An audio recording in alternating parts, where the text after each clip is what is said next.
Happy Friday. I know I'm a little delayed in getting this video off to you. Sorry about that. They're sometimes harder to do than you'd actually think.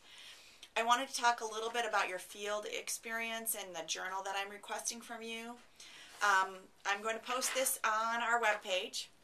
I'm going to upload this weekly tracking form for some of you who might want to use this.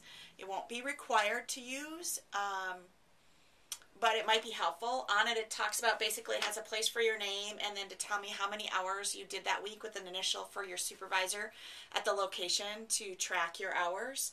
And then it has a place for you to jot Monday, Tuesday, Wednesday, Thursday, Friday. You know, you could add a Saturday or Sunday or change the days depending on when you're doing your observations or tutoring or mentoring at a location, with a beginning and an end date, and just kind of letting me know what are the things that you observed or participated in that week during the time that you were at your location. Some of the more important things for me on the back side, it talks about now that you are looking back at the week, I want you, the whole point of the field experience for me, in my point of view, is for you to see the theories in action. They're happening every day in educational settings across the United States, and especially here in Minneapolis. And so what we want to think about is how are you seeing those different theorists or different theories in action in the classroom? It's very rare to see, you know, kind of a purist that they do everything exactly how one theory is. Often what happens is you kind of get to pick and choose the parts of a theory that you like and you embed that. So on the back side, and this is what's important even if you don't use this form, but if you're just sharing your journal experience, is to tell me how what you saw over the last, you know, for those particular journal entries link to the material that we've covered thus far in the 1500 course.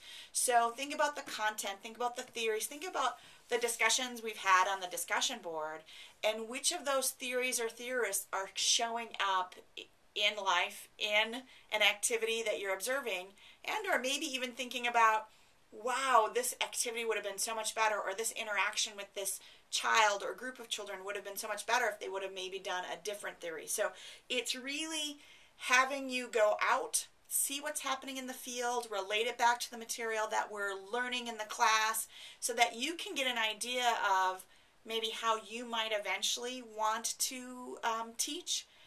You know, coming up will be your autobiography, so you're going to tell me a little bit about your history as in your own educational background, thinking and reflecting upon the theories we've discussed.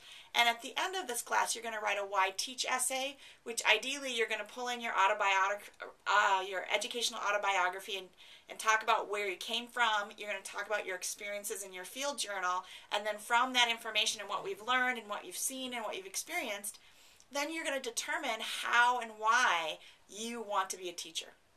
So it does also say, you know, give some examples or concerns of the theories and practice specific that you could link to the theories, any additional comments, and then your signature and the site supervisor. Now, you don't have to have the site supervisor sign off on all of these because there is an end form verifying that you did attend that number of hours. And I'm not so concerned about your signature. If you want to use this form, you can definitely even electronically sign it if you want. But if you're dropping it, I know it's coming from you. Or you could scan these if you really want to. It's just a nice practice to be reflecting on some of these things with some of the people that you might be either observing or at that location. You know, one, it kind of highlights your knowledge, and you can also maybe get some feedback. Did I really see that? Do you see it connected to this particular theory or theorist? Or who do you see it connecting with? How do you feel what's your view on teaching and style of teaching, etc.? So that's how I would like to see the field journals come in, even if they're not quite in this form. What I'm looking for in the journals, one is that you're, you know, probably submitting a journal after every 2 to 3 hours of observation, because you need to have at least 10 journal entries. And if you're doing 25 hours, so that would be about after every 2 hours or so, you're kind of filling some kind of a tracking form like this out for me, or an entry. And the entries aren't just about what you saw, it's applying what you saw to the material that we're covering in class. I hope that helps. The location agreement forms, the reason I have them due is to make sure that I know you have a location and you're not coming to me week 14 saying I didn't get my 25 hours in. So if you're struggling with a location, please contact me sooner rather than later, and I'll do my best to try to find some place.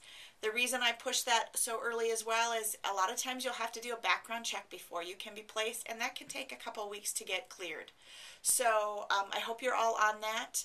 I hope things are going well for you. I really like the discussion board. I liked how so many of you were getting into the articles for this week on week 6 around paying for things. It was really interesting. I look forward to reading the rest of your discussions by the end of this week.